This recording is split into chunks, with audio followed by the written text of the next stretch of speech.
Guys, looks like they're coming late to the realization that we don't really have a million players and active players, and I can see already a restream pixel here.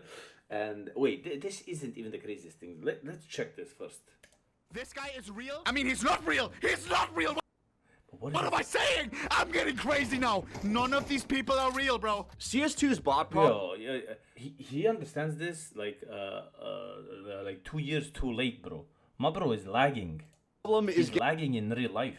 getting really bizarre. So bizarre that the biggest creator in the game, Oni, is calling attention to it. And while this isn't a new issue by any means, these bots and bot farms are getting more sophisticated, actively trying to hide the fact that they aren't real to anyone who might be trying to investigate them. So the questions are, why do they do this? Have their goals changed? And what is Valve going to For skins, what is Valve going to do? Nothing. And the only reason Restream Pixel is mentioning it is because his whole chat is mentioning it, so he has to address it. Otherwise, he will just do what he's doing at the major, like the other content creators, all his friends who can't restream the major. He's just gonna get the money, and he's actually laughing where they're like, it's a better situation for him because he gets more. If I had a situation to be the only guy restreaming the major, I'd say no. No, especially no, because Restream Pixel does nothing for the community, nothing for the players, nothing to make any cool content like a Dima does, or like a Ren does, or Fury. And then when the major comes, they give him the rights because he acts dumb, bro. I don't know what's interesting, but I guess because he acts stupid and people find that funny. While over here you have literally Dima making events, making quality content, making creative content, and they're like, nah, we don't want you to restream the event. It's kind of strange, bro, that's happening, and Restream Pixel doesn't even step out and say like, bro, I don't want to be the only guy. He doesn't deserve to be the only guy. You have to have their Fury, Ren, Dima, a lot more and better content creators than him. But they're allowing him only because of the numbers. And that's unfair, bro. to do to stop them? An issue in Counter-Strike long before CS2 even existed as a thought in our brains. And I've done videos about them since 2023. But for anyone out of Wait, it was happening in CSGO?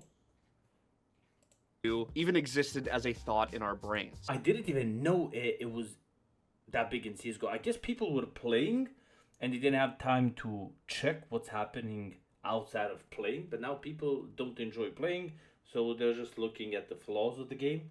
And I've done videos about them since 2023. But for anyone out of the loop, when I say bots, I'm not talking about Valve's AI teammates or enemies that fill up empty slots. I mean bots running on real Steam accounts. Holy f***, this is CS2.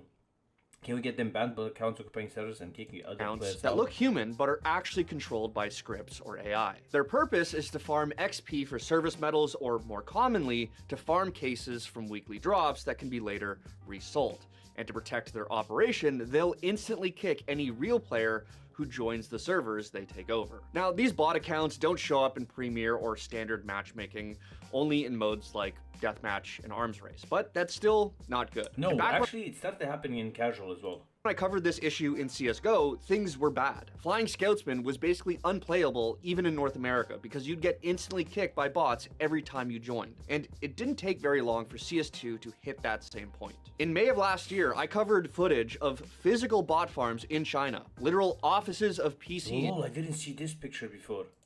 running these farming services that people could pay for. And according to GateFollower, this could actually be Wait, did he call him follower? Guys, I'm running $55,000 per month. You have in leaderboard, so if you love Gamba, there's 3 leaderboards down there that you can check on my website. So check that out in the pinned comment. And now let's get back to the video. Lucrative business, with one provider claiming to have generated their customers over $600,000 cumulatively in just 1 month. The point is, the entire operation was bigger and more sophisticated than most people realized.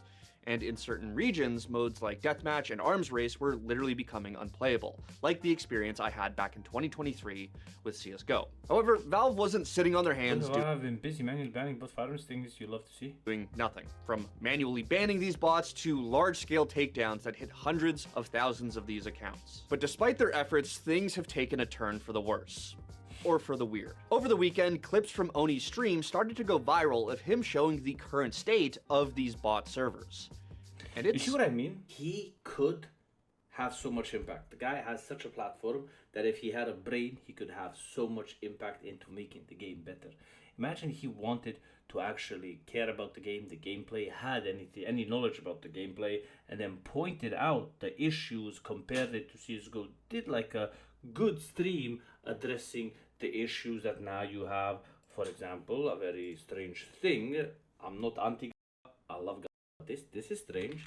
Esports Integrity Commission have announced online and sports platforms as its latest official tier 1 anti-corruption partner. I have nothing against, I love, no problem, but it's like asking I don't know, child to come and babysit kids in the kindergarten. It don't make sense, you know, like they're over here doing and they're sponsoring pro teams, and then over here on the other side you're like, okay, we're gonna be your partner, so we make sure there's no corruption.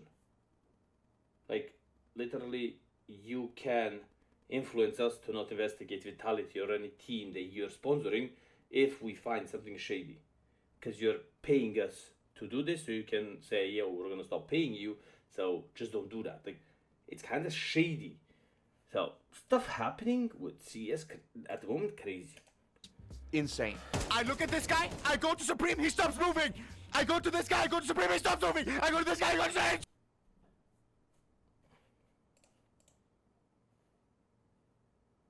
The same. You join a DM I don't know how anybody can listen to that and handle that, bro. Like, what grown ass man jumps like that and talks like that, bro? He's like trying to be XQC, but an annoying XQC, not a funny one, bro. server full of these bots, and you pick a team just to get instantly kicked. But when Oni joined as a spectator to watch the bots in action, he noticed something strange. Some bots moved how you would expect. Some followed basic preset paths, but others froze the moment he started spectating them. Switch away and they move again, but switch back and they stop. Now, I've run into plenty of bot farms before. I've seen the janky movement and aimbot, but I've never seen this behavior before. Last night during prime time, I had no issues joining any DM map pool, but I figured bot farms would pull this kind of stuff off during off-peak hours. So I tried again this morning. I first tried Italy Office, the same pool Oni tested. The server I got was full of bots, and I got instantly vote kicked and couldn't rejoin. I tried the community map pool, but no one was playing. Just me and standard Valve bots. Then I hopped into Train. I assumed that that map pool was going to be populated enough to avoid these bot farms, but apparently not in the morning. I joined as a spectator, and sure enough, there were the usual fake players with weird movement and aim assist, but there were also these strange bots that froze the moment I spectated them. So these bots do exist, and it's weird as hell. But it raises one big question. Why? We know why bot farms exist in the first place, but why freeze when spectated? If the goal was to hide, it actually makes them even more obvious. Well, my theory is that they're not hiding from humans. They're hiding from Valve. Valve does manual ban waves, but bot farms are just too large to handle one by one. So a lot of big wipes are clearly automated, similar to how VAC uses AI to detect cheats. And since VAC isn't kernel, it uses AI-based detection built off of identifying suspicious movement, aim patterns, or inputs. But if a player isn't moving, there's nothing to analyze. If that's what these bots are doing, then it's actually pretty clever in its simplicity. Though some people have suggested online that these bots aren't just farming cases anymore, but that they're being used to train AI cheats. And while I think that's possible, I still think my detection avoidance theory makes a little bit more sense given the history. Now, honestly, bots showing up in a DM at 6 in the morning is honestly best case scenario compared to what CSGO turned into and, of course, Team Fortress 2. But it's still not good. At the end of CSGO's life, certain modes were completely unplayable, and things can get out of hand fast if Valve doesn't stay on top of it. What do you mean out of hand? You can't play anything with the game.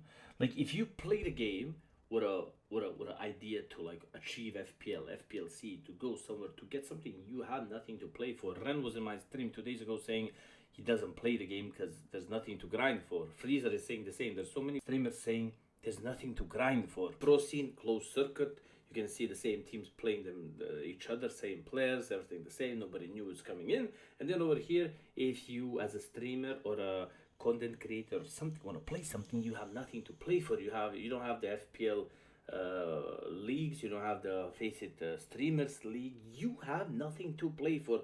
You want to play Premier to grind to 30k rating? Okay, as soon as you get there, you're gonna get cheaters versus you. Okay, you want to grind to 4k Face It, you get to 4k Face It, you start getting 2k teammates with new accounts. So now you have to carry the guys when you go good. So now that you go good, it's not like, I go good, now I'm going to play with good players. No, you go good, and now they're going to give you trash players for you to carry them so you can win. And then you start stacking with 2-3 friends and carrying 2 other 2k elo players. And like, what's the point? Where are we going with this? Like, back in CSGO, you had what to play for. You had FPL, FPLC. You had a way through there to meet other pros, go pro, go play qualifiers, do something. Now, even when a qualifier is there, it's just cheaters, bro. It's just cheaters in qualifiers with radar hacks. What are we playing CS for? Except if you're like half drunk, chilling, just shooting a game or two, and that's it. But for a content creator, for somebody who loves the game, for somebody who wants to take it more seriously, you have nothing to play for. So hopefully they don't just sweep it all under the rug because it's only DM. Anyway, that's it for now on this weird story. But I have a feeling things are going to get worse before they get better, so stay tuned. In the meantime, let me know if you've run into any of these bot farms yourself, and more importantly, if you've seen anything even more bizarre. What more bizarre than cheaters, match fixers, nothing to play, and bots? Like, I don't know. How can it get worse and unregulated in CS2? I don't know. Is there anything worse that it can get worse? I don't think so.